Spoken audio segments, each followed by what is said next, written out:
Allez, c'est parti, premier enregistrement de l'année et je suis très content de te recevoir, Elisa. On s'est rencontrés sur le salon de la Saint-Élion où on a pas mal discuté dans le stand du CESO et je me suis dit, mais tiens, est-ce que tu passerais pas sur le podcast parce que tu as quand même une histoire assez atypique et intéressante à raconter aux auditeurs de l'Instant Outdoor. Alors, toute première question, comment ça va, Elisa, aujourd'hui en 2024? Eh bien, ça va, une année qui démarre plutôt bien, voilà, tranquillement, j'avoue. J'ai essayé de couper un peu avec le travail et tout ça. Bon, c'était un peu compliqué, mais voilà, ça démarre bien. Bon, bah écoute, c'est très bien parce que c'est déjà très bien de bien commencer l'année. Moi, je suis en dry January aujourd'hui.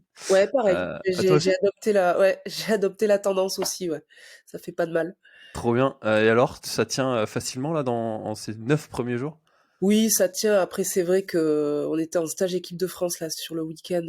Sur le week-end, alors c'est vrai que moi, maintenant que je joue plus, on a plutôt tendance rapidement avec le staff à décompresser en fin de journée, mais ça a tenu, ça a tenu. Alors, tu vois, moi, je dis que ce week-end là, j'étais à un anniversaire de fils d'amis et j'ai passé le boss de niveau 1. Mon pote, il est pas trop forceur sur le sujet, même s'il aime bien. Mais là, ce week-end, j'ai deux boss de niveau 10, mon beau-frère et mon beau-père. Et si j'arrive à les passer, ce sera un succès. C'est tranquille pour le reste du mois. Là. Ouais, Ouais, c'est ça. mais bon, non, mais après, honnêtement, je pense qu'il y en a de plus en plus aussi qui adoptent un peu cette tendance là. Ça fait du bien un peu de se mettre un peu au vert là sur ce mois de janvier. Ça. Au moins, on démarre bien. Je sais pas si ça tiendra sur le reste de l'année, mais les résolutions seront bien tenues au mois de janvier. Ouais, exactement. Et puis, je trouve que, enfin, ça te montre que sur le reste de l'année, en fait, bah, t'es pas obligé de tous les soirs, enfin tous les samedis soirs, te la coller ou boire 5-6 verres pour faire bien. Ouais, c'est vrai que Voilà. c'est vrai que ça devient une habitude en fait. On est plutôt dans notre culture de partage à dire que dans le partage il y a forcément un verre ou deux. Bon, on l'a tous honnêtement, on l'a tous adopté hein, cette méthode-là, mais c'est vrai que voilà, de temps en temps, puis ça, il y a un côté rassurant à se dire non mais regarde, c'est bon, moi je peux couper quand je veux et sans que ça soit un problème quoi. Alors que c'est pas si facile que ça, hein, Et non, honnêtement. Ouais. non, non. Bon, écoute, tu vois déjà un premier sujet dont je ne pensais pas parler sur le podcast et pourtant, on y est. Alors, outre le fait que tu es né en 87 et qu'en 87 c'est un très grand cru Ouais, qui exact. est, qui est apparu, est-ce que tu pourrais te présenter s'il te plaît, Isa? Bah, Elisa, voilà, je suis depuis le 1er janvier 2024 officiellement une ancienne athlète de haut niveau, puisque ça y est, je suis sortie des listes, c'est la première année que je suis sortie des listes. Je suis cadre technique pour la Fédération française de rugby à 13. J'ai été pendant 10 ans avant de basculer vers le monde fédéral, j'ai été prof de PS. Pendant les 10 ans, voilà, j'ai eu un parcours classique, études STAPS, et puis j'ai eu mon concours début 2010-2011, voilà, où j'ai enseigné sur Paris et sur Bordeaux. Et puis j'ai basculé un peu vers le monde fédéral, étant donné que c'était mon sport. Voilà, j'ai la fédération qui m'a proposé un poste, donc voilà, j'ai basculé du monde de l'éducation nationale vers le monde du ministère des Sports.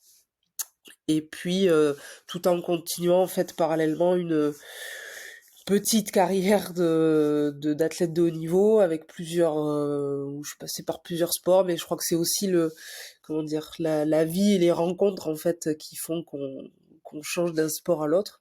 Ou puisque moi j'ai grandi à Chamonix, donc bah, j'ai commencé par le ski de fond. Voilà, donc sport études ski de fond. Je suis revenu sur Bordeaux au moment du lycée, donc j'ai basculé sur la course à pied puisque c'était voilà on va dire la suite logique. Et puis où je suis rentrée au pôle à Talence, donc à côté de Bordeaux. Puis j'ai basculé ensuite vers pareil, encore un moment de vie qui fait que j'ai basculé vers le cyclisme, où j'ai fait quelques années. Et ensuite, en rentrant à la fac des sports, un peu après, en passant en concours, en fait, je me suis aperçu que pour préparer l'oral du concours, ben, le cyclisme, il n'y avait pas. Et donc j'ai basculé vers le rugby comme ça, où j'ai joué à 15 au Stade Bordelais pendant quelques années, où on a été championne de France et on est monté au plus haut niveau français dans le top 10, on appelait ça avant. Et puis j'ai basculé après vers le rugby à 13 où on est venu me chercher. Et puis voilà, j'ai terminé ma carrière sur des Coupes du Monde. Et parallèlement, pareil, encore une rencontre où j'ai connu quelqu'un qui faisait du judo. Donc je me suis mise au judo aussi parallèlement de ma carrière de rugby. Voilà. Donc j'étais bien occupée jusque-là.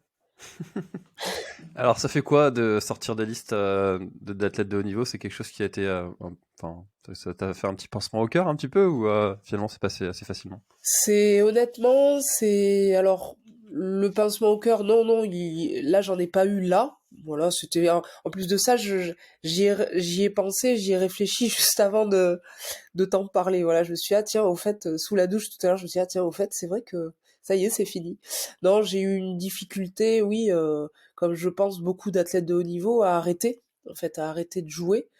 Même si on se dit que bah, on l'a préparé, que ça va être facile. Moi, c'est vrai que j'ai eu la chance une fois que j'ai arrêté de jouer, j'ai basculé, donc j'ai arrêté de jouer en novembre 2022 sur la Coupe du Monde. Je fais mon dernier match international, en plus de ça, la veille de mon anniversaire, donc ça termine un peu en apothéose. J'ai arrêté de jouer officiellement en club en juin 2023, et je me suis dit, tiens, ça va être super simple, parce que j'avais déjà repris en, en management l'équipe de France féminine. Donc j'avais pas vraiment coupé avec le haut niveau, j'avais arrêté de jouer, mais j'avais pas coupé. Et honnêtement, en fait, un an après, je m'aperçois que ça a été... On se le cache, mais c'est hyper dur. Ça a été un moment... euh, voilà, où on n'en parle pas beaucoup parce que tous les gens autour de soi bah, considèrent que voilà, on a fait une belle carrière, c'était génial, puis t'as arrêté sur un moment qui était vraiment bien. Bon, en club, j'ai arrêté sur une finale perdue, donc c'était un peu plus compliqué. Puis c'était la première en plus, perdue. Mais arrivé bilan au bout d'un an, c'est maintenant qu'en fait j'en parle où je me dis ça a été compliqué quoi. Ça a Hmm. été compliqué de d'arrêter, de passer de tout à rien, de se lever le matin. Alors, j'ai essayé pendant un an de continuer à aller à la salle, essayer de trouver un autre challenge, mais enfin moi j'ai démarré le sport-études, j'avais 12 ans, j'en ai 36 aujourd'hui, donc j'ai fait plus de temps en carrière, j'ai envie de dire, que sans rien faire.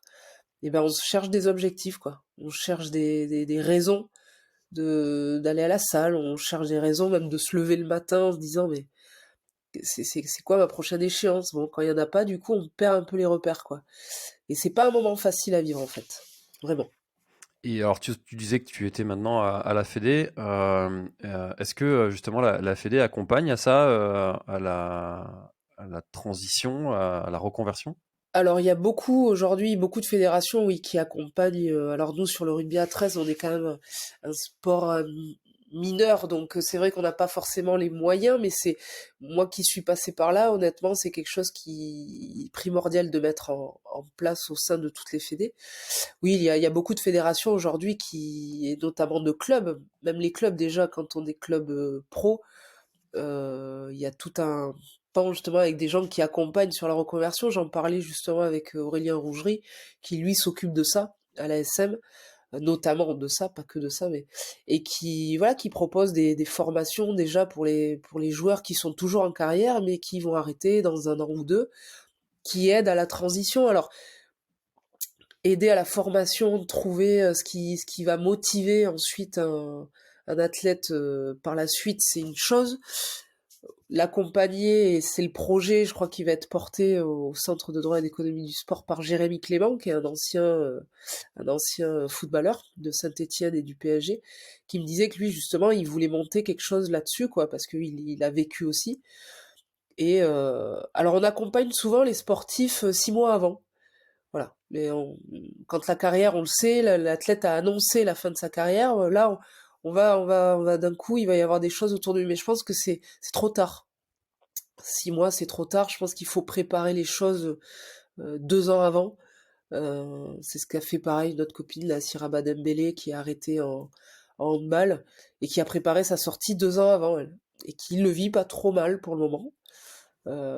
Mais voilà, il faut que les fédés, en effet, c'est on pense que bah voilà ce qui nous est proposé en tant qu'athlète de haut niveau de la reconversion, des formations, un peu d'accompagnement, c'est suffisant mais honnêtement, je crois que ça l'est pas encore aujourd'hui, quoi. Alors c'est, comment dire, c'est vrai que c'est un, je suis pas persuadée que les gens, alors entre guillemets, bien sûr, il y a rien de péjoratif lambda, mais les gens lambda comprennent vraiment, en fait, ce qu'on vit quand on arrête. C'est vrai que moi, je m'y étais confrontée, mais c'était génial ce que t'as fait. Tu peux être fier de toi. Tu peux... Oui, oui, mais, mais bon, c'est quoi la suite, quoi? Voilà. On est tellement conditionnés que je crois que les gens se rendent pas compte de ce que ça signifie derrière d'avoir un creux et le soir, alors qu'on était habitué à faire 3 heures d'entraînement, voilà, de plus les faire et les gens se disent ah, c'est bien, tu vas te reposer, maintenant tu vas avoir du temps pour toi, ça y est, ouais. Enfin, sauf que le temps pour soi, il est compliqué, il est compliqué à gérer. Ah, quand tu as eu une vie rythmée par les mêmes habitudes, le matin, le midi, soir, c'est toujours un peu la même rengaine. L'année, elle est calée selon un agenda qui est bien précis, rythmé selon les compétitions à droite, à gauche, internationales, et que tu es toujours dans cette mouvance, et puis que d'un coup, pouf, tout ça, ça s'arrête. Ouais, je comprends que ça soit compliqué, mais en même temps, c'est pas simple de savoir quelle sera j'allais dire la date de péremption, mais Ouais, c'est presque ça. Non, mais c'est presque ça. C'est vrai qu'en plus de ça, en tant que sportif, je pense qu'on a toujours la volonté d'arrêter au bon moment. Soit d'arrêter sur un pic de forme où on vient de gagner et il faut s'arrêter, soit ben, on arrête sur une blessure, soit on arrête parce qu'on s'est fait juste sortir d'une sélection et que ça y est, on n'a plus le niveau. Donc je pense qu'il y a aussi il y a une crainte d'arrêter au bon moment. Après, il y en a, moi j'en connais qui disent, moi j'irai jusqu'au bout du bout, jusqu'à ce que mon corps me dise vraiment stop ou que je me blesse ou que voilà, qui veulent rien perdre. Moi, je sais que c'est quelque chose, j'aurais pas supporté d'arrêter sur une blessure ou je n'aurais pas supporté de me faire sortir de sélection. Voilà, j'ai préféré choisir ma sortie. Alors, est-ce que du coup, j'ai arrêté au bon moment physiquement? Peut-être que j'aurais pu continuer encore un peu, mais toujours en prenant le risque. Donc, en fait, on est toujours dans ce truc-là de se dire aussi, j'ai arrêté, mais est-ce que j'aurais pas pu continuer un peu Enfin voilà, on est toujours voilà, dans un questionnement jusqu'à ce que, bon, sûrement qu'il y a un moment donné où ben, la coupure, elle se fait et ça y est, la vie, elle continue, quoi. hmm. Alors, tu as quand même la particularité d'avoir été multisport un petit peu. Tu dis que c'est au rythme des rencontres. Il y a tu vois, il y a la grande majorité des gens qui n'arriveront jamais à être champion de France d'un seul sport. Ouais. Toi, tu as été championne de France de 3 sports qui n'ont rien à voir. Pourquoi? Comment tu fais? Bah, non, mais après, bah, ça, je sais pas. Faudra demander génétiquement ce qui s'est passé. Non, après, en effet, je crois que c'est des rencontres, c'est des faits de vie. C'est, voilà, enfin, je faisais de la course à pied, puis, enfin, euh, c'était quelque chose que je partageais avec ma mère et d'un coup bah, qui a disparu. Donc en fait, je me suis pas sentie continuer, donc j'ai basculé vers le vélo, qui était plutôt un sport bah, qui, au niveau filière énergétique et plutôt endurance, moi j'ai toujours été sur des sports plutôt endurance, qui correspondaient. Donc en fait, je me suis lancée là-dedans un peu à corps perdu, quoi. Et puis, bah, avec aussi un deuxième parent, enfin mon père qui suivait beaucoup, qui, sans m'encourager dans la compétition, parce que lui, il n'était pas du tout, mais en tout cas, a tout mis en œuvre autour de moi pour que, bah, voilà, ça se passe bien. Et puis, bah, ça s'est bien passé. Donc voilà. Et puis ensuite, alors j'ai fait 2 titres sur du cyclisme. Et puis ensuite, pareil, ben voilà, un peu marre de rouler, un peu marre de... Puis le fait de rentrer en fac des sports, qui est plutôt un endroit qui est ultra convivial, un sport qui était pas trop pratiqué, le vélo. Sur Bordeaux, on était plutôt sur du rugby. Et voilà, envie de changer. Et donc du coup, bah, tiens, les copines qui étaient plutôt de Bayonne, du Pays Basque, des Landes, faisaient toutes du rugby. Je me suis dit, bah, tiens, pourquoi pas, hein, je vais aller faire du rugby. Donc voilà, j'ai joué pendant quelques années au Stade Bordelais, donc on jouait en élite 2 en Armel Auclair. Et puis Voilà, où ça s'est bien passé aussi. Le fait, c'était mon premier sport collectif, donc je découvrais aussi un peu ça. Ça s'est bien passé. On avait une belle génération aussi avec. Moi, je jouais avec Camille Grassino, qui est aujourd'hui quand même qui prépare ses troisième JO pour enfin voilà, qui prépare ses troisième JO à Paris en rugby à 7. J'avais Anaïs Lagougine, qui était ancienne capitaine de l'équipe de France à 7. Ross Thomas, qui a fait aussi euh, deux JO, je crois, aussi, qui a arrêté. Voilà, on avait une belle génération, donc bah, j'ai adhéré là-dedans, et puis ça m'a plu. Et puis en fait, parallèlement, on est venu me chercher sur du rugby à 13, voilà, des entraîneurs qui étaient au bord du terrain, puis qui m'ont dit, tiens, pourquoi pas, ton profil pourrait être sympa. Dans un an, il y a une Coupe du Monde.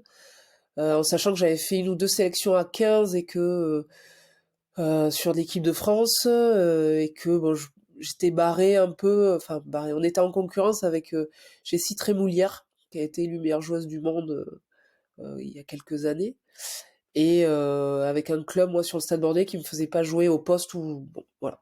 C'était comme ça, il y avait de la concurrence au poste, donc je jouais plutôt à l'aile, qui est pas mon poste, parce que quand on voit comment je cours. Et en fait, voilà, ils sont venus me chercher. Je me suis dit, tiens, pourquoi pas. Donc, j'ai joué parallèlement. Je faisais les deux. Puis avec le Stade Bordelais à 15, on a été champion de France en élite 2, donc on allait intégrer le top 10. Et là, en fait, le club m'a demandé de choisir, quoi, 13 ou 15. Bon, voilà, j'ai basculé vers le 13. J'étais prof en même temps, donc voilà, j'ai basculé sans regret, hein. Aujourd'hui, vraiment, j'ai fait le bon choix. Et puis voilà, bah, j'ai démarré en 2011, je crois, du rugby à 13, quoi. Voilà. Donc, Mais ce que j'arrive pas à comprendre, c'est comment est-ce que tu arrives à être aussi performante, aussi vite dans des sports qui ont rien à voir? Tu vois, le judo, c'est quand même un sport où il y a beaucoup de jeunes qui commencent très tôt oui. et qui n'arrivent jamais à être au juste haut niveau. Toi, tu arrives à être championne de France sans pour autant avoir commencé à 3 ans, quoi. Alors, Oui, tu as une capacité d'apprentissage, tu dirais, où tu as remarqué que tu apprenais les sports plus rapidement que les autres? oui, en fait, j'ai une capacité, je suis assez petit soldat, moi. Enfin, j'ai une capacité à m'entraîner dur, à en faire souvent plus que les autres parce que j'ai envie de progresser vite. Et je me souviens sur le judo, en fait, j'ai tout simplement, hein, j'ai connu quelqu'un qui était prof et qui m'a dit, bah tiens, viens essayer. Je faisais du rugby à 13 en même temps, et j'étais en équipe de France. Qui m'a dit, bah tiens, viens essayer. Ça peut être, ça peut pas te faire de mal, quoi. Sur du rugby, puis voilà. Bon, et puis c'était une manière aussi de suivre, de partager aussi quelque chose. Non seulement partager un quotidien, mais de partager, voilà, un sport, quoi, et les valeurs du sport. Bon, moi le judo, je connaissais pas du tout. Et puis en fait, petit à petit, je me suis prise au jeu, quoi. Parce que j'ai aimé, et puis que j'ai apprécié aussi être, voilà, partager cette double vie, vie quotidien, vie amoureuse et vie sportive. Donc, et puis j'ai un côté en fait où j'ai pas envie de décevoir. Donc là, c'était, voilà, j'avais pas du tout envie de montrer que j'y arrivais pas. Donc je me suis entraînée dur, et quand il fallait, des fois c'était, alors je faisais, j'avais basculé où c'était, je m'entraînais tous les jours, quoi. Sur Bordeaux, je cherchais les clubs tous les soirs, j'allais dans un club différent pour m'entraîner, pour trouver des partenaires, et voilà, et j'ai été championne de France, je crois, j'étais ceinture marron encore. Ça faisait, je crois que j'étais championne de France en 2014, et j'ai démarré le judo vraiment en 2012, quoi. 2011, 2012. Donc voilà, ouais, j'étais pas ceinture noire encore. Mais voilà, oui, j'avais cette capacité à m'entraîner dur. On me disait, bah, parce que je suis passée par les régimes aussi. Je connaissais pas. Bonne surprise. Voilà, et donc, où j'ai fait, je me souviens, ma première compétition, on m'a dit, bah, tu vas la faire en 63 kilos. Bon, première compète, ceinture verte, 63 kilos sur des seniors, pareil, toute ceinture noire. Bon, honnêtement, ma première compète, je me suis fait éclater. Puis là, on m'a dit, non, mais fais-moi confiance, tu vas tomber d'une catégorie. Bon, ça me demandait de perdre 5 kilos dans la semaine. Mais là aussi, pareil, voilà. On me disait, ben, le lundi, t'es à temps, je veux que samedi matin à 9 heures tu sois à 57 kilos. Ben, je le faisais. Sans réfléchir à ce que j'allais traverser ou quoi, alors, où c'était dur, mais je le faisais. Voilà. C'était ma capacité, ça a toujours été ma capacité. Voilà. En vélo, c'était pareil. Je faisais de la course à pied, j'ai intégré un club, voilà, on faisait des 90 bornes, des 100 bornes, ben, j'en ai, j'ai eu du mal, hein, au début, enfin, puis en plus qu'avec des mecs, quoi, donc, mais c'est pas grave. Baisser la tête, je disais rien, je le faisais, voilà. Ça a toujours été ça, en course à pied, c'était pareil. Voilà, je sais pas si j'ai un côté sûrement, enfin, génétiquement, j'ai trouvé la filière qui me correspondait, on va dire, mais après, c'est cette capacité à m'entraîner dur, quoi. Voilà. Je suis Et pas tu, une, je pense pas être plus douée que les autres. Je pense par contre avoir une capacité à, s'il faut s'entraîner 3 heures sur un tapis et me faire massacrer par 25 personnes, je vais le faire.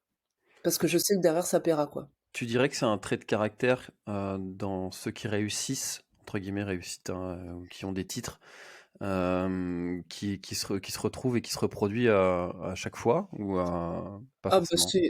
pour moi, de toute façon, il n'y a pas de réussite sans ça. Enfin, moi, j'ai encore jamais connu de vrais enfin, d'athlètes qui ont réussi sans passer par une case souffrance. Je pense pas. On ne voit à chaque fois sur les athlètes que la partie émergée de l'iceberg, on va dire. Usain Bolt qui gagne les 100 mètres, les 200, c'est la partie immergée. Il faut regarder les entraînements qui sont derrière. Et quand on regarde ce qu'il faisait, il y a de la souffrance.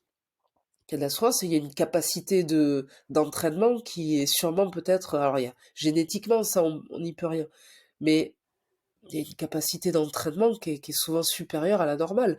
Euh, Après, moi, je l'ai répété sur tous les sports parce que j'avais envie de réussir sur tous les sports. Et quand j'ai eu ce truc-là aussi, c'est que quand je voyais que je stagnais, je changeais. Parce que je ne supportais pas de ne plus gagner. Donc Hmm. voilà, quand voilà, j'ai senti que sur du rugby à 15, bon, j'allais me faire plaisir, j'allais jouer en top 10, mais j'allais être une joueuse, j'allais dire lambda, peut-être dans le haut, mais pas sans plus non plus. J'ai changé. Et puis je me suis dit, bah, va t'entraîner dur ailleurs, peut-être que ça paiera, voilà. Et si euh, aujourd'hui, je suis en totale recherche de ce que je veux faire, mais je sais, j'avais envie de reprendre tout ce qui était course à pied, et notamment les gens qui me connaissent m'ont dit de suite, ils disent, Lisa, le sport qui t'irait le mieux quand t'arrêteras, c'est le trail. Parce que tu vas te jeter à corps perdu là-dedans et tu vas finir à faire des 80 et des 90 bornes et ça te plaira. Alors bon, je Et suis un aller peu... gagner en plus. Ouais, gagner. Alors je sais pas si il y a vraiment aujourd'hui, je suis un peu moins dans le côté gagner, mais par contre je suis dans le côté fais-toi mal. Tu sais, on est addict en fait, hein, on devient addict à cette souffrance qu'on a toujours connue, en fait. Enfin, moi, j'ai toujours souffert en m'entraînant, j'ai toujours souffert en faisant des compètes, en faisant des régimes. Le vélo, ça a rien les entraînements, ça a rien de très excitant, quoi. Genre, on part 5 heures sur son vélo tout seul, et enfin, parfois, hein, et puis il faut se mettre, voilà, la misère tout seul. Voilà, c'est compliqué, mais on est addict à ça, et c'est vrai que moi, le premier sport, voilà, je me suis dit, en effet, tu vas faire du trail, tu vas partir sur des trucs où tu vas te faire mal à toi, alors gagner, je sais pas, mais en tout cas, je sais que en partant sur un sport comme ça, je vais retrouver la douleur, et peut-être, au-delà de gagner, je sais que je pense que je prendrai vraiment beaucoup de plaisir à me dire j'ai réussi, là, voilà, à me dire j'ai terminé, voilà. Alors je suis un peu embêté avec une hanche et un dos qui aujourd'hui, je paye les efforts d'avant. Tu subis les Mais tampons. ouais, ouais, les tampons, les rotations, tout ce qui est judo, les rotations sur les hanches qui sont, voilà, qui sont douloureuses aujourd'hui. Mais voilà, ouais, je sais que bon, c'est un sport qui, je pense, me correspondrait bien, je pense. Pourquoi c'est important la gagne pour toi? Parce qu'il y en a plein, c'est juste terminer en bonne santé, se faire plaisir, aller retrouver des gens, côté social. Pourquoi est-ce que pour toi la gagne, c'est important et ça l'a toujours été? C'est une raison d'exister. C'est une raison d'être, entre guillemets, d'être quelqu'un. On est reconnu quand on gagne. Euh, Moi, ça a été ça rapidement, notamment au collège, parce que j'ai pas eu d'enfance hyper facile. Alors, pas qu'elle ait été malheureuse, elle a été assez difficile malgré le cadre où j'ai grandi à Chamonix. Donc voilà, on peut se dire, putain, il y a quand même de la chance. Oui, il y avait de la chance. De ce côté-là, le cadre était beau. Euh, Maintenant, j'ai pas eu forcément une enfance toujours ultra joyeuse avec voilà, parents divorcés, avec une mère un peu compliquée. Donc pour moi, c'était les problèmes que j'avais à la maison s'effaçaient totalement. Enfin, quand je gagnais, on me voyait à l'école pas comme la petite fille avec la mère qui a quelques soucis. On me voyait plutôt comme voilà, celle qu'on n'arrive pas à gagner, quoi. Et c'était, je me souviens, c'était en plus de ça, à Chamonix, il y a vraiment une culture du sport aussi, en plus, hein, et de la gagne. Donc voilà, c'était une fierté de me dire, bah, j'ai gagné pendant 4 ans le cross du collège, que ça soit collège, département, région, et on allait aux France après. Alors, j'ai jamais gagné les deux, j'ai jamais gagné un championnat de France UNSS en collège, parce que il y avait les sœurs Mouton, qui ont fait les JO ensuite en triathlon. Voilà, donc il y avait du niveau quand même, voilà, donc je les ai jamais battus. Soit je faisais 3, soit je faisais 2, mais jamais première, bref. Et donc du coup voilà, c'était une manière une espèce de fierté. Voilà, je suis contente aujourd'hui. C'est que de l'ego qui parle, mais j'ai une plaque au collège à Chamonix à mon nom, disant, enfin, voilà, donnant le palmarès sur mes années de collège. Donc voilà, c'était une manière. Bientôt un gymnase à ton nom. Ouais, voilà, peut-être pas quand même, mais j'avais une plaque dans le bureau du proviseur. Ouais, je sais pas si elle y est toujours, mais voilà, c'est hyper fier à Chamonix, quoi, parce qu'à Chamonix, c'est quand même l'usine des champions sur certaines activités. Euh, voilà, et d'être assez fier voilà, ça me permettait d'exister, quoi. Ça me permettait voilà, j'étais respecté pour ça, quoi. Voilà. Donc, Mmh. et ensuite, voilà, c'est agréable. On peut pas nier ça. Ça serait malvenu celui qui dit qu'il s'en fiche de la gloriole de gagner, quoi. C'est toujours agréable d'être plus ou moins, alors, enfin voilà, je suis pas Usain Bolt, hein, mais d'être reconnu dans certaines sphères, quoi. Voilà, donc puis bon, le côté gagner, quoi. Enfin, je veux dire, moi, quand je gagne mon titre en judo, c'est tout le travail accompli, voilà, c'est, enfin, il y a une part d'une immense joie, mais il y a aussi une immense fierté d'avoir fait tout ce qu'on a fait pour y arriver, quoi. Voilà. Donc j'ai gardé cette culture. Pourtant, j'ai pas été élevé là-dedans, hein. J'ai un père qui très sport, mais sport loisir, quoi, qui aime faire les choses juste pour lui. Donc c'est pas, m'a pas fait grandir là-dedans, mais voilà. Mais peut-être perfectionniste sur d'autres sujets? Lui? Oui, lui ou Ah t'es oui, ouais. oui, oui. Plutôt matheux, donc très carré dans pas mal de choses. Donc non, mais c'était encore une fois, c'était une manière, voilà, de rendre fier aussi euh, mes parents. Enfin voilà, vaut mieux avoir un enfant d'un côté qui gagne. Enfin moi c'était ça, je me disais tiens, je vais les rendre fiers là-dessus. Sur le fait, voilà, après enfin j'ai fait des études, tout va bien, je veux dire, ils n'ont pas été déçus de quoi que ce soit, mais voilà, de dire regardez ce que je suis capable de faire, quoi.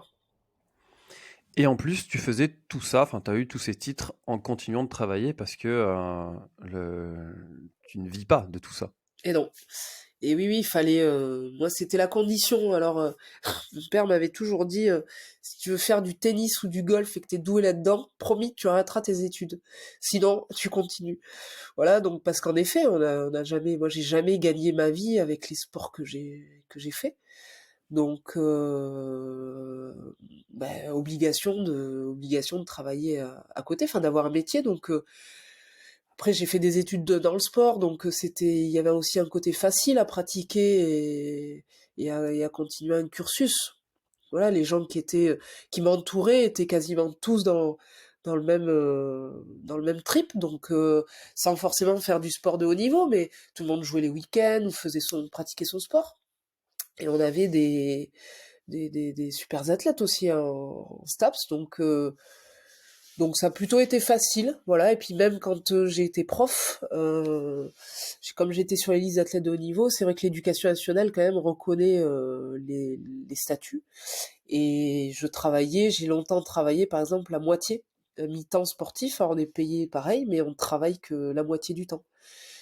Et pour se consacrer à son sport à côté. Donc j'ai quand même bénéficié, quand même, j'ai eu de la chance et j'ai quand même bénéficié de pas mal de choses qui sont mises en place pour aider les sportifs de haut niveau. Ce qui n'est pas le cas de beaucoup de filles aujourd'hui. Je le vois sur l'équipe de France féminine de rugby à 13. C'est pas le cas du tout, quoi. Voilà, avec certains métiers où les filles sont obligées pour partir la dernière Coupe du Monde, des filles qui sont parties en congé sans solde. Il y a des filles qui ont utilisé tout leur congé de l'année pour les stages de préparation et pour la Coupe du Monde. Il y a des professions libérales qui ont fermé leur cabinet en acceptant de perdre de l'argent. Il y a des filles qui ont démissionné de leur job puisque ça allait pas le faire. Enfin voilà, ça c'est la réalité, quoi. Et tu me disais qu'il y avait même des stages où il fallait payer pour y aller? Ça, c'était avant, ouais, ouais. Moi, les premiers stages que j'ai connus, on allait souvent faire une journée de stage, hein. C'était même pas 2 jours ou 3 jours, c'était une journée. On descendait à Perpignan, on partait de Bordeaux à 4 heures du matin. Il fallait payer le voyage, donc on était 4 dans la voiture, ça coûtait 200 € aller-retour, c'était 50 € pour le conducteur, quoi, par personne, voilà. Et on n'était pas remboursé de T'as pas ça fait une note de aujourd'hui. frais, quoi. Voilà, c'était ouais, non mais c'était totalement à nos frais une fois là-bas et puis en plus voilà, c'était sur la journée donc on avait oui le repas qui était pris en charge là-bas mais c'est tout quoi. Donc aujourd'hui ça a changé, on est remboursé les filles sont puisque c'est moi qui m'en occupe aujourd'hui. Donc les filles sont remboursées bien entendu de leurs frais mais elles font quand même l'avance de frais.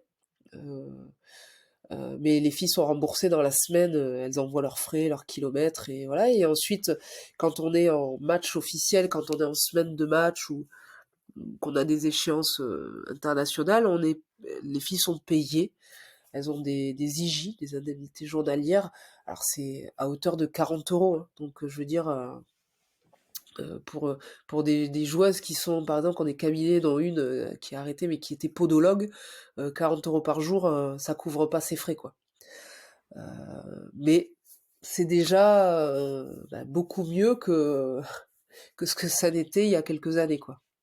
Et comment on le vit de ça en interne? Enfin, ça met pas la rage un peu de voir qu'il y a certains sports où tu gagnes tu vois, très, très, très, très, très, très bien ta vie et d'autres où tu galères Écoute, après, il aurait fallu être meilleur dans un sport, quoi. Voilà. Mais c'est T'as comme pas ça. choisi les bons, hein. Voilà, exactement. J'ai pas choisi que ça soit la course à pied, moi, le vélo ou encore le vélo aujourd'hui. Oui, mais bon, c'est pas des milliers des cents non plus, hein. Et ou le rugby, j'ai rugby à 15, oui. Maintenant, j'ai pas pris le bon, mais après, enfin, moi, je sais que j'ai jamais fait ça pour l'argent, quoi. Voilà, donc, et puis je suis d'une génération où il y a eu la transition pendant ma génération, mais c'est surtout la génération à venir, quoi.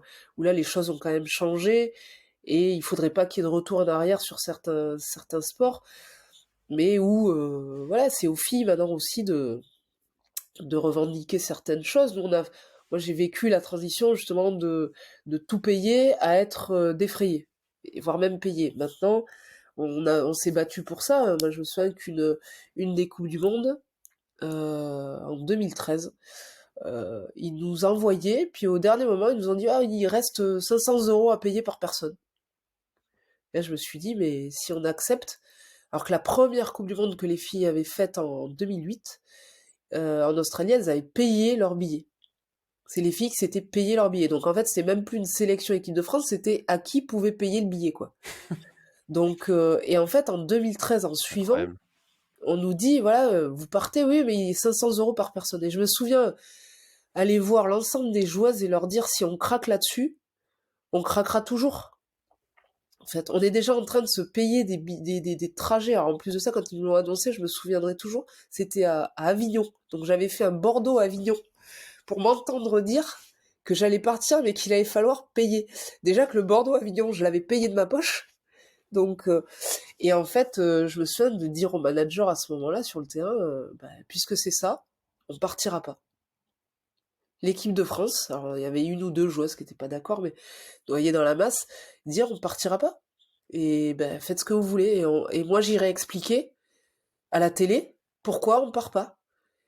Et c'est ce qui s'est passé. On avait été l'info avait été relayée. Il y avait une émission à l'époque sur C8 ou sur Direct 8, ça s'appelait avant, avec Roselyne Bachelot. C'était une émission où il y avait trois animatrices. C'était, je sais pas, c'était pas Laurence Ferrari, Roselyne Bachelot et je sais plus la troisième. Et en fait, elles avaient relayé l'information. Nous, on était passés un peu chacune dans nos télés un peu régionales. Ça avait fait vriller l'ancien président de la Fédé qui m'avait appelé en me disant puisque c'est ça, toi tu partiras pas. Bref. Et en fait, on avait trouvé, voilà, un sponsor était arrivé au dernier moment et puis avait payé ce qu'il fallait payer, et puis tout le monde était parti. Mais voilà, en fait, ce n'est que des petits combats comme ça, quoi. Et où on a réussi un peu à faire évoluer les choses. Sinon, bah, si on avait payé, on aurait payé toute notre vie, quoi. Voilà. Donc, aujourd'hui, maintenant, bah, les filles, elles sont reconnues sur la liste d'athlètes de haut niveau, elles sont défrayées, elles sont payées quand elles sont en tournée. Après, voilà, faut que ça évolue. Faut que ça évolue. J'ai bon espoir. Enfin, moi, je surveille ça de près aussi pour être manager de l'équipe de France féminine et puis de coordonner un peu sur toutes les équipes de France. Voilà, je veille au grain, quoi, sur ça. C'est vrai que la peur d'avoir fait tout ce travail à l'entraînement que tu décrivais tout à l'heure et puis de finalement être blacklisté juste parce que tu as ouvert ta gueule, ben, en fait, je comprends hein, que ça fasse peur à plein de sportifs qui n'osent pas l'ouvrir et puis qui se disent bon, allez, ma carrière, j'aurais peut-être qu'une fois ou deux l'occasion d'aller à un championnat du monde. Bon, bah, allez, je vais payer. Et puis, est-ce que ces 500 balles qu'on me demande, ça finalement ça vaut pas tous les sacrifices que j'ai fait avant. Je comprends le raisonnement de ceux qui sont un peu frileux à le faire, mais en même temps, tu peux pas laisser passer ça, quoi. C'est compliqué, hein.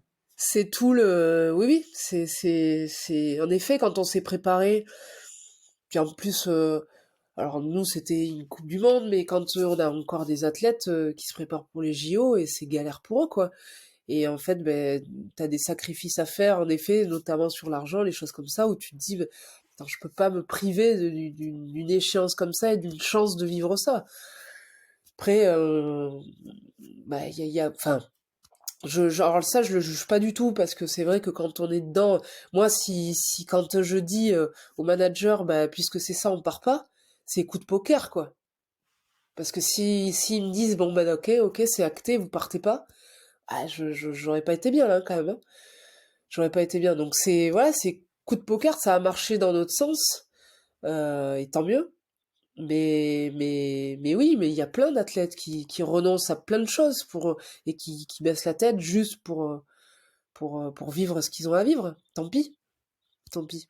Mais enfin, moi, je le comprends, hein, je le comprends totalement. Quand on est, enfin, surtout sur des JO ou même des Coupes du Monde, on prépare 4 ans, quoi. 4 ans, c'est long, hein. Moi, je sais même que quand bon, il y a eu Covid, la dernière Coupe du Monde devait être faite en 2021, a été décalée d'un an, ce qui me demandait, moi, de prolonger, alors que j'avais prévu d'arrêter à ce moment-là, de prolonger encore un an. Et un an, c'est un an de sacrifice, un an de préparation, un an de... Voilà, c'est donc oui, on accepte plein de choses pour nous par exemple sur de la prépa, notre dernière préparation, c'était 4 séances ou 3 séances de cardio plus 3 séances de muscu dans la semaine. Bon, le cardio ça passe, c'était sur internet, ça. La muscu. La Fédé nous paye pas des abonnements pour aller dans les salles de muscu. Donc pareil, c'est un investissement quoi. Bon, alors, il y a des clubs qui avaient leur propre salle et tout ça, où ça fonctionnait, et encore il n'y en avait pas beaucoup. Mais moi, par exemple, je jouais à Albi et j'habite Bordeaux, bon, bah, ma salle, je me la payais moi-même, quoi. Voilà, donc c'est des investissements, c'est des sacrifices à faire en plus. Mais bon, on les fait parce qu'on se dit, attends, moi je veux pas me payer ma salle, je veux pas faire la muscu, bon ben on verra si je suis prise ou pas. Non, on prend pas le risque. On va, Ouais, on paye et tu fais puis quoi. voilà. Et encore une fois, le côté bon petit soldat, tu fais. Oui, oui, oui. Moi j'ai toujours été comme ça. Enfin voilà, j'ai toujours, c'est ce qui me, voilà, ce qui me caractérise. Je voulais pas. Puis en plus ça, je m'étais un peu mise un point d'honneur. J'arrivais à 35. Enfin, je savais que j'allais avoir. J'ai fait ma dernière Coupe du Monde, j'en avais 34. Enfin, j'arrive à 35. Bon, tu sais qu'à un moment donné, si tu te prépares pas un minimum quand même. Et puis je me suis dit, pour vivre bien ta dernière Coupe du Monde, euh, faut vraiment que tu la prépares, quoi. Parce que je savais qu'on allait jouer l'Australie, la Nouvelle-Zélande et les îles Cook. Donc si t'étais pas prêt, on allait jouer, hein. Enfin j'allais jouer, mais j'allais pas me faire plaisir, quoi. Donc voilà, en bon soldat, pareil, je me suis dit, mets-toi encore un an de sacrifice, tout ce qu'il faut et ça m'a permis quand même de pouvoir passer, alors même si le résultat était pas là, mais personnellement de pouvoir faire trois bons matchs sur le terrain et de pouvoir m'éclater, quoi. Mais pourtant, c'est toi le bon petit soldat qui fait ce qu'on te dit à l'entraînement, mais c'est toi qui l'as ouvert aussi. Oui, parce que je supporte pas. Enfin, j'ai jamais vraiment réfléchi juste personnellement. Alors moi, personnellement, je me prépare de mon côté et j'ai cette culture du sport individuel en fait. Dans la préparation, ce que je peux parfois. Moi aujourd'hui, je suis pas devenu sélectionneur de l'équipe de France de rugby féminin et je ne touche pas aux sportifs aujourd'hui dans mon rôle de manager parce que je suis trop exigeante. Je suis trop, voilà. Mais par contre, défendre les intérêts d'un groupe, enfin, ça me tient à cœur, quoi. Voilà. Après, ce- défendre l'intérêt du groupe, c'est une chose. Ensuite, les individualités, là, je suis trop, je suis trop chiante. Enfin, je suis trop exigeante pour pouvoir avoir un rôle sur le terrain, quoi, d'un point de vue sportif. Et je me le refuse. Aujourd'hui, je sais que je ne pourrais pas entraîner une équipe. Parce que cette Ça- exigence que tu as envers toi-même, tu pars Ah du oui. principe que tout le monde doit l'avoir envers soi-même, quoi. Voilà. En fait, c'est vraiment un truc que je comprends pas. J'ai vraiment un souci avec ça. C'est que je comprends pas qu'on veuille réussir, mais qu'on mette pas enfin, qu'on mette pas en action enfin, ce qu'il faut faire, quoi. On me dit, enfin, j'en vois des jeunes, voilà, qui ont des gabarits, qui ont tout pour réussir, mais qui s'y filent pas, quoi. Et ça, je le comprends pas, en fait. Mais parce que moi, j'ai été toujours dans une volonté de réussir, de gagner, tout ça. Et en fait, il faut que j'accepte aussi que tout le monde n'est pas dans cette culture-là. Bon, j'arrive pas à comprendre qu'on soit pas dans cette culture alors qu'on postule pour l'équipe de France. Bon, ça c'est voilà. Mais en effet, dans les clubs, c'est compliqué pour moi quand je m'entraînais, bah, d'avoir des filles qui venaient juste et puis qui venaient faire du loisir, quoi. Voilà. Et sans, enfin, je l'acceptais, mais ça m'était compliqué, quoi. Voilà. Donc aujourd'hui, je ne touche pas aux sportifs, pas du tout. J'ai un sélectionneur qui est là, avec des entraîneurs qui sont là pour ça. Moi, je supervise, mais et j'ai plutôt même tendance à pas rester forcément longtemps sur le bord de terrain quand les filles sont en stage ou quoi, et à aller faire autre chose parce que j'ai du mal, quoi. Ça t'agace. Ah ouais, ouais, vraiment. Là, je le vois, je l'ai vu encore ce week-end, quoi. Voilà. Donc je passe, je regarde, je discute avec le staff et tout ça, mais pas de sportif. Voilà, je me refuse. Voilà. Et tu dirais qu'il y a une évolution générationnelle sur ce sujet-là, où tu sais, quand on vieillit, on a souvent tendance à dire ouais, les jeunes, c'est plus ce que c'était, gna gna gna. Oui, Ou est-ce alors que ça a non, toujours été comme ça? non, je pense qu'il faut pas tomber là-dedans. C'est juste que j'ai l'impression que beaucoup de choses sont mises en place qu'on n'avait pas avant. Des suivis, on a un préparateur physique qui suit beaucoup toute la préparation, avec de la mise en place de programmes, enfin voilà, les filles s'entraînent avec des GPS, il y a des conditions d'entraînement où on fait des stages de 2 jours, on essaye de mettre pas mal de choses en place pour de la récup, pour enfin, voilà, les soins, tout un tas de choses. Et je me dis, mais c'est pas possible qu'avec tout ça, elles aient pas envie de réussir quand même. Il y a tout qui leur est en partie, c'est pas non plus l'extrême, on n'est pas au Real de Madrid, quoi, mais en tout cas, il y a des choses qui sont mises en place qu'on n'avait pas nous, euh, pour la performance, et j'arrive pas à comprendre que certaines ne s'en saisissent pas, quoi. Voilà. Alors, est-ce que c'est euh, la génération? Non, je pense pas. Je pense que c'est, voilà, c'est des caractères. Moi, quand j'ai fait du judo, j'avais envie de réussir, une autre aussi avait envie de réussir. Moi, j'allais me faire tous les clubs de Bordeaux tous les soirs.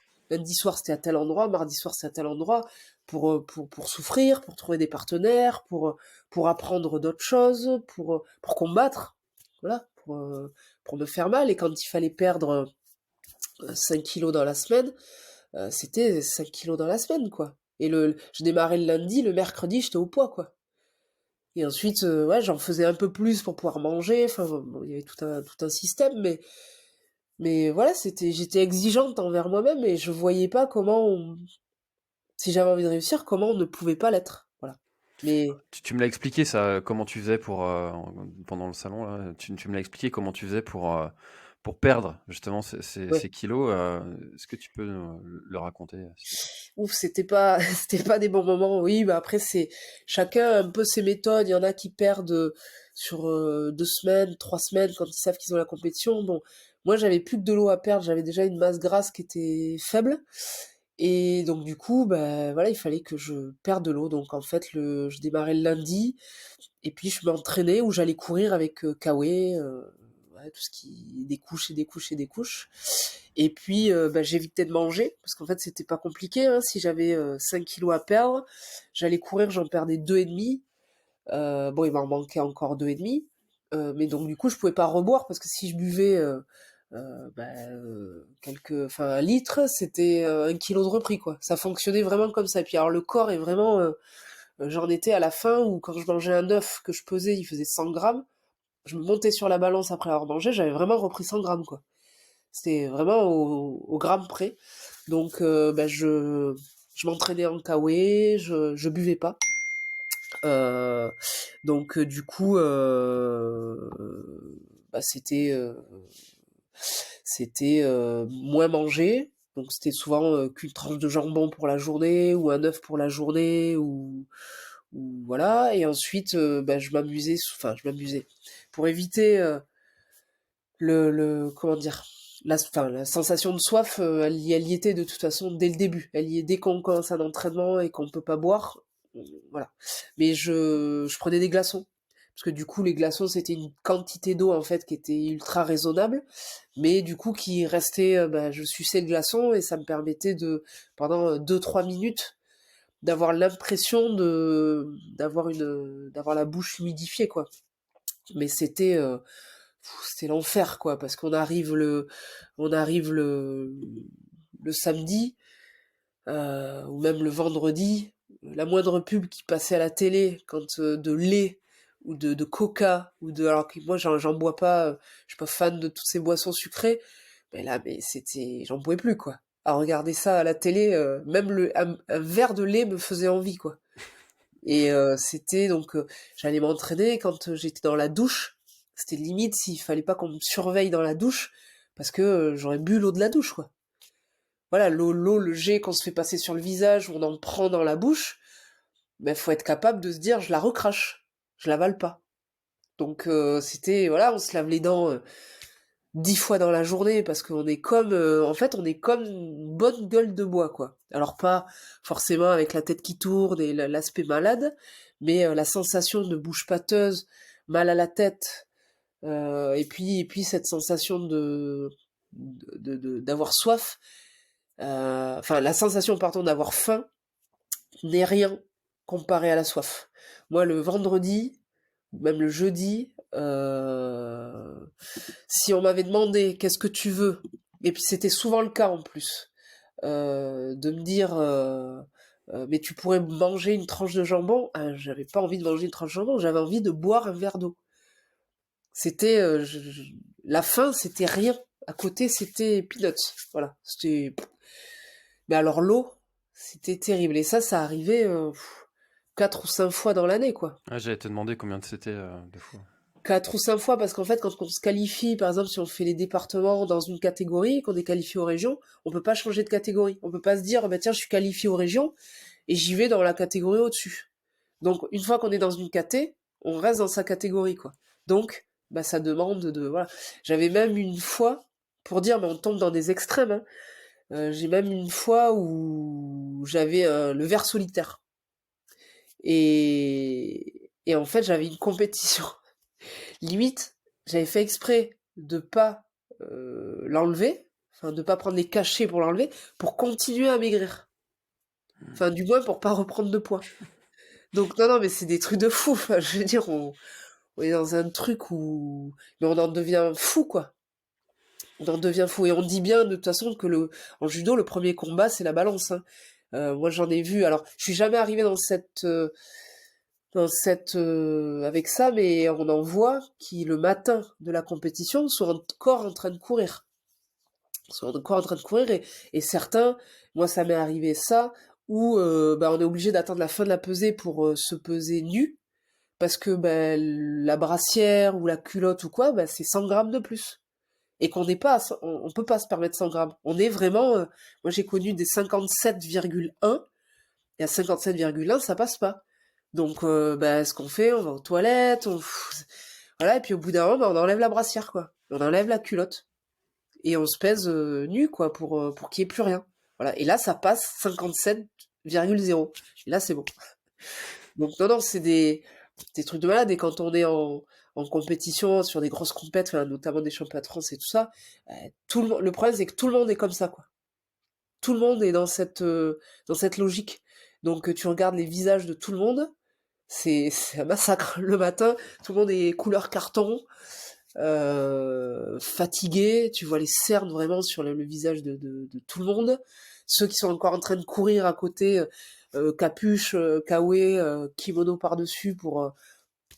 voilà, après, il y en a, c'est leur méthode, hein. Ils perdent, ils savent que bah, ils ont pas besoin de les 500 derniers grammes, ils ont pas besoin de les perdre. Ils savent que le matin, ça va le faire. C'est chacun sa méthode, en fait. Moi, j'étais une stressée du poids. Donc moi le mercredi, j'étais à 57 kilos. Donc voilà. Après il fallait les tenir. Donc ça me permettait de souvent je descendais jusqu'à 56 et demi et ça me permettait de remanger. Tous les soirs, ça me permettait de manger un peu, je me rentraînais le lendemain donc ça rediminuait, etc., etc. Puis je finissais parce qu'au bout d'un moment limite on a même plus la force d'aller courir, quoi. C'est-à-dire, moi j'ai fait des courses où le retour, mais il m'a fallu 1 heure et demie parce que limite je faisais malaise sur malaise, quoi.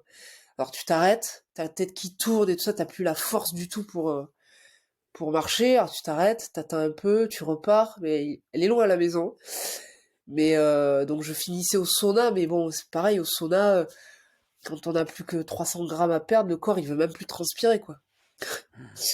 Tu passes 10 minutes dans le sauna, t'as pas une goutte d'eau qui coule, quoi. Donc, te dis, bon, ça va être compliqué. Et puis, voilà, où même quand t'as couru, t'as même plus la force. Moi, le vendredi, j'avais même plus la force de me déshabiller, quoi.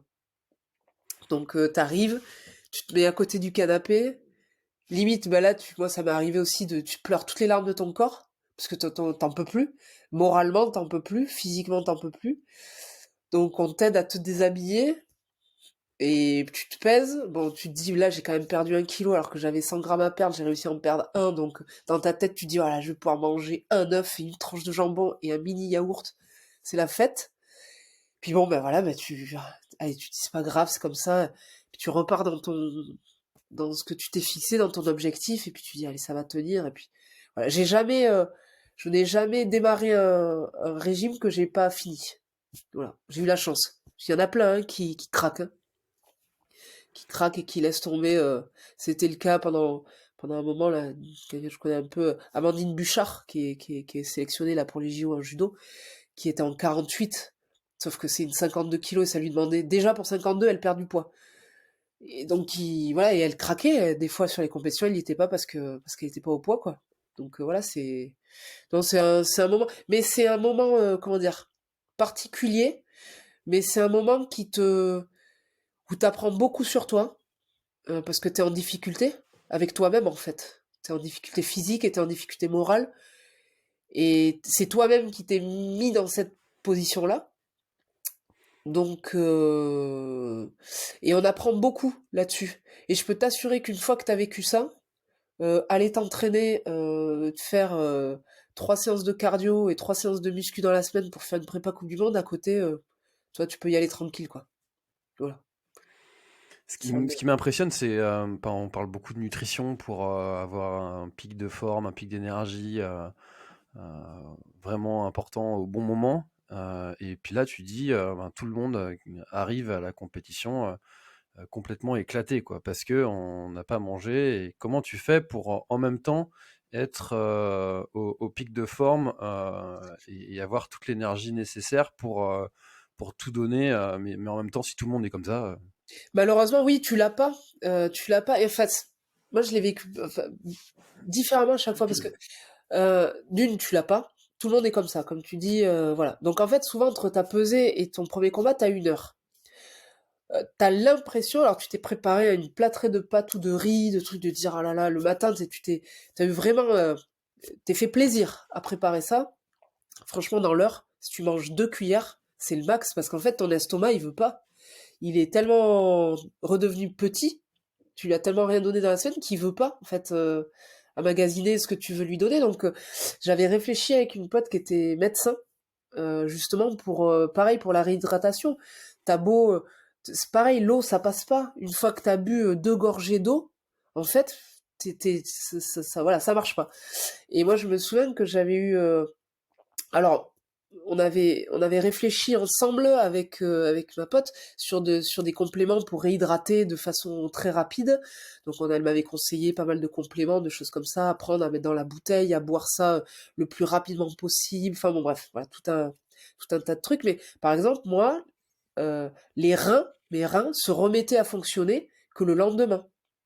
C'est-à-dire que je faisais une compète le samedi, j'avais beau boire, boire tout au long de la journée, il y a au bout d'un moment où ça revient petit à petit. Mais par exemple, mes reins se remettaient à fonctionner le lendemain, donc j'allais, très clairement, j'allais aux toilettes le lendemain. Que le lendemain de ma compète, le temps que mes reins acceptent et qu'il y ait quelque chose à filtrer aussi, quoi. Voilà. Et c'était hyper douloureux, quoi. Voilà. Enfin, je me souviens, voilà, les reins qui se remettent à fonctionner, tu le sens, tu sais où sont tes reins, quoi. Voilà. Et bizarrement, c'est quoi l'impact sur le corps de tout ça? honnêtement, je sais pas trop. Je sais qu'il aime pas ça et je peux t'assurer qu'il s'en souvient parce que quand tu veux ça devient de plus en plus dur après à faire des régimes. Ton corps, il se souvient que là, tu lui as fait un truc tu vois, qui est pas bien, quoi. Et il veut pas le revivre. Donc, comme il veut pas le revivre, il est réfractaire au fait que tu perdes. Et moins tu perds, plus tu demandes, enfin, tu vois, c'est un cercle vicieux, quoi. Parce que, et plus tu te fais mal. Donc, au bout d'un moment, il lâche, mais tu t'es fait beaucoup plus mal que la dernière fois, etc., etc. Et après, il a tendance à stocker aussi beaucoup plus.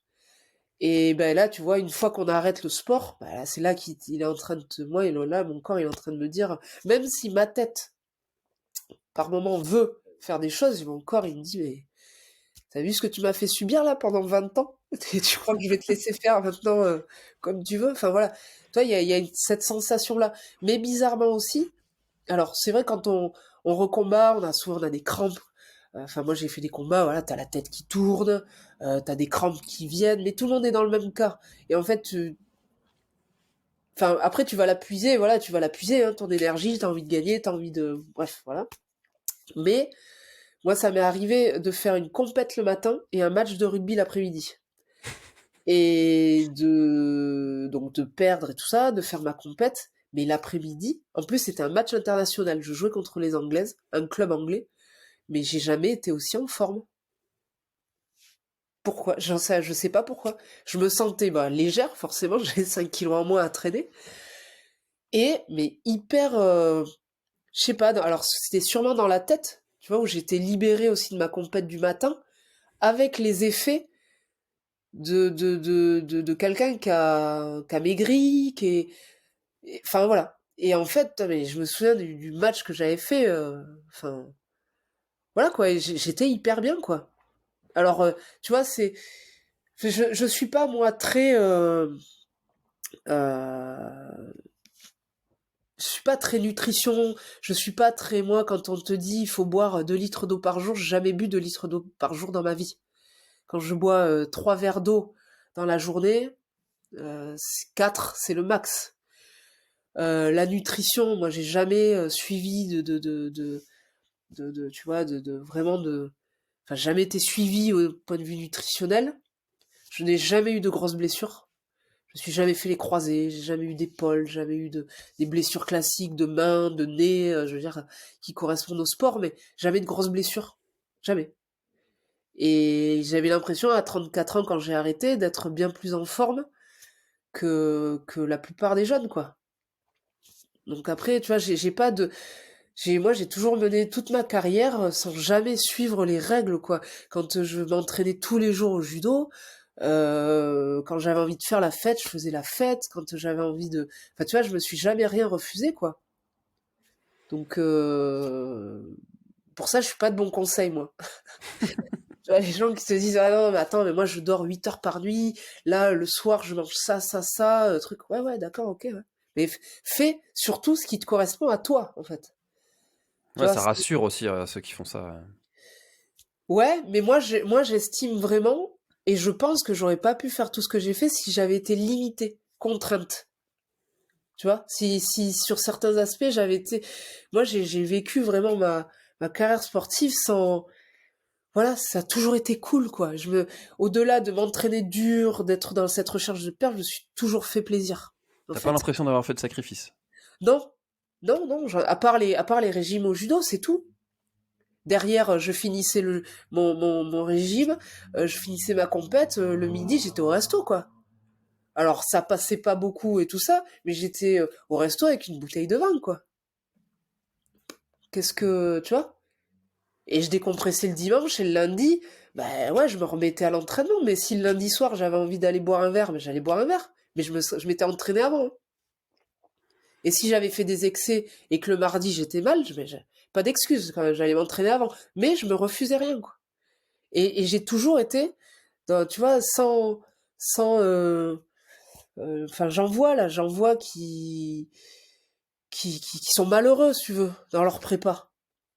Voilà, ils font une prépa, ils préparent la plus grande échéance au monde, mais ils sont malheureux.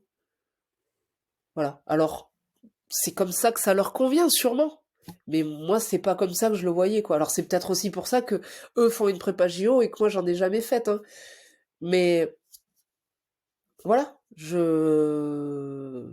voilà. Moi, au moins sur ça, si tu veux, alors, faut pas en avoir, mais moi, j'ai zéro regret, quoi, sur ma prépa, sur ma carrière. Parce que j'ai toujours fait ce que j'avais envie de faire.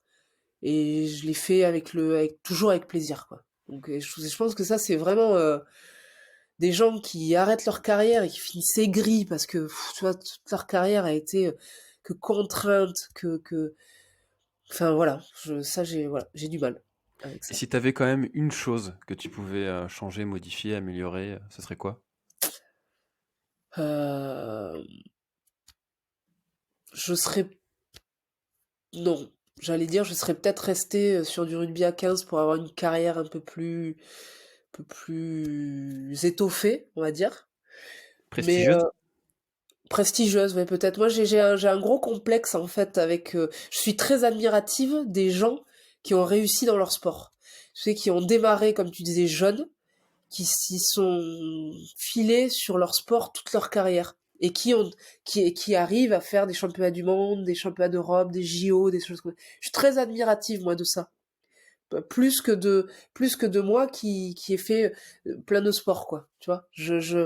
C'est et j'ai voilà, enfin, je fais une formation à côté là au GDES avec des Aurélien Rougerie, avec des Ouedraogo, avec des Laurent Koscielny, avec des Céline Dumerc. Voilà, moi je suis assez admiratif de ces gens-là qui ont réussi dans leur sport. Voilà.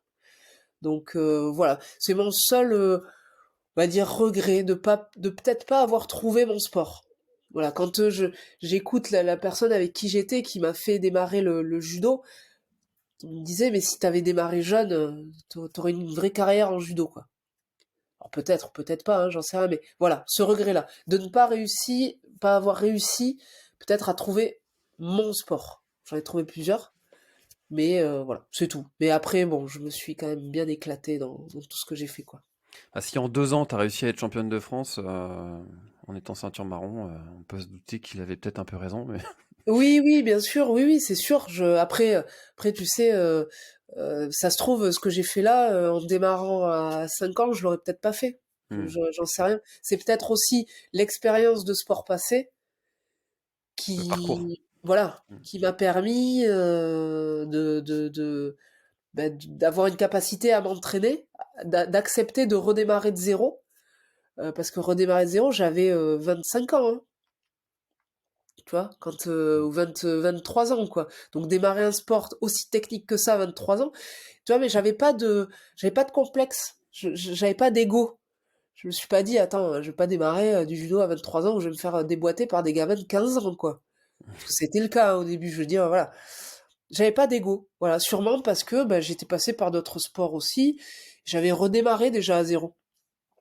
Donc voilà, j'ai pas. Donc bon, comme on dit, faut pas avoir de regrets. Donc j'évite d'en avoir. Voilà. C'était ce que j'ai fait, c'était déjà pas mal. Ce qui me marque un petit peu, c'est finalement tu parles peu. On a beaucoup parlé de judo là. Alors c'est peut-être mes questions qui ont orienté, mais euh, tu parles finalement peu de ton parcours dans le cyclisme. Tu as beaucoup parlé de rugby, beaucoup de judo. Est-ce que c'est quelque chose dont tu es, je sais pas, moins fier ou... Ouais, oui, oui. Moins, un peu moins fier parce que ce monde-là, c'est le monde, on va dire, qui m'a le moins parlé, le moins plu sur les valeurs. Voilà, ça a été des belles années. Mais c'est pas, voilà, si je dois retenir des titres, c'est pas ceux-là qui me font le plus vibrer, quoi. Voilà. Mais bon, je les ai et c'est bien. Et puis peut-être, je sais pas, ça a été aussi un moment de ma vie qui était un peu plus compliqué où, voilà, je disais au début, je venais de perdre ma mère, donc ça a été un refuge. En fait, le vélo est tombé à ce moment-là, un vrai refuge, le sport en général, mais le cyclisme à ce moment-là. Et en gros, c'était pour pas sombrer, je vais faire du vélo, quoi. Et alors, bon, ça a fonctionné, mais avec tous les travers du vélo, quoi. Voilà. Sur ce qui est dopage, sur ce qui est mentalité, sur ce qui est, voilà.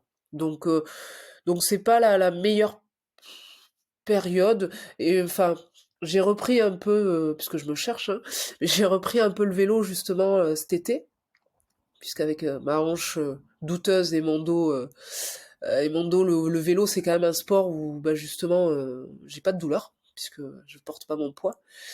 Donc voilà, je m'y suis remise avec plaisir, mais où là, c'est vraiment sans compète, quoi. Voilà. Non, le vélo, c'est derrière moi. En termes de compétition, c'est pas du tout un sport que je reprendrais pour voilà, en compète. Et pourtant, quand je t'ai demandé s'il y avait quelque chose que tu aurais modifié, amélioré, t'as pas cité ça. Non, parce que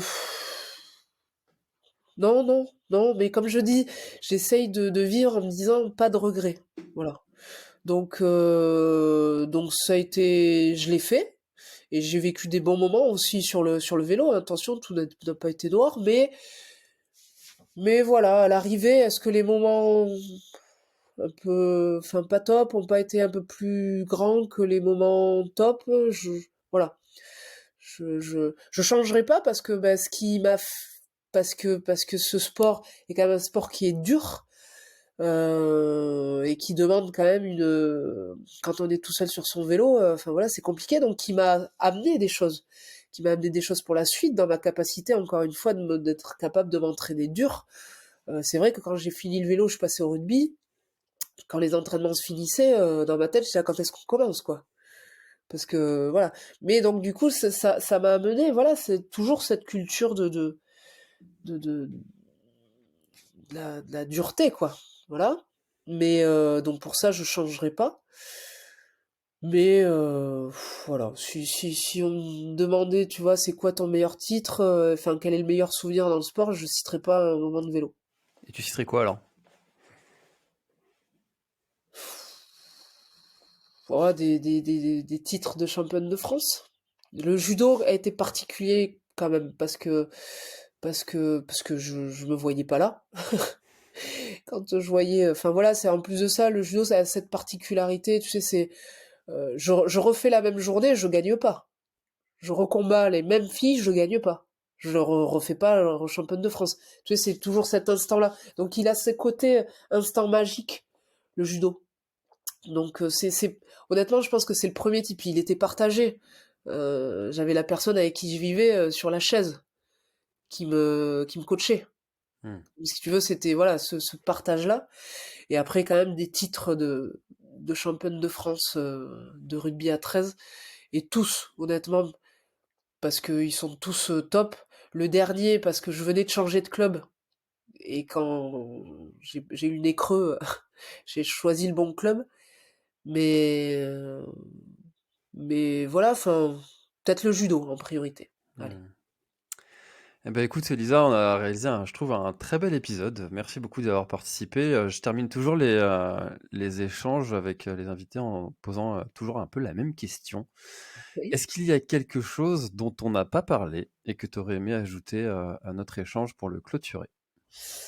Non, on a parlé de plein de choses qui étaient top, et je te remercie d'ailleurs de ce moment de parole qu'on avait entamé ensemble à la Saint-Élion. Mais non, non, j'ai honnêtement parlé on a parlé de tout ce qui m'a animé sur mes 20 années, donc aucun problème, aucun élément qui manque. On n'a pas parlé de ton actu, de ta suite. Tu as parlé de ton poste à la Fédé, mais tu as aussi t'as un petit rôle, un petit entre guillemets, Un petit. dans le CESO. Oui, oui, ben c'est vrai qu'avec cette formation que j'ai démarrée là sur la formation Limoges, donc au Centre de droit et d'économie du sport, sur le manager général de club pro, on a un projet à mener. En fait, c'est vrai qu'on m'a embarqué sur le CESO justement. Donc c'est Gilbert Exerbe qui m'a embarqué. On s'est connus à la fédération de rugby, qui est parti puis qui m'a embarqué avec lui sur ça. Et c'est vrai que c'est ce monde de l'outdoor, même si j'ai grandi dedans en fait à l'arrivée.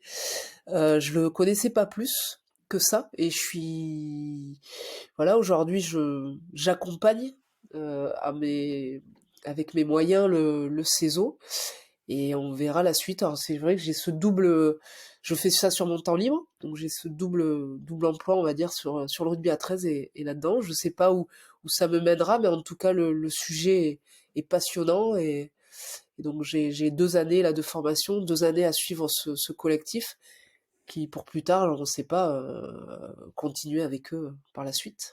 On verra. Eh ben, l'avenir nous le dira. Alors, CESO, collectif événementiel sportif outdoor. Merci beaucoup, Elisa, d'avoir participé à cet épisode de l'Instant Outdoor. Je suis très content d'avoir commencé l'année avec notre épisode, notre échange. Et bien, merci à toi, en tout cas. J'ai appris plein de choses, donc merci beaucoup Ouais. et puis à bientôt. Et bien, à bientôt. Merci à toi. Ciao. Ciao.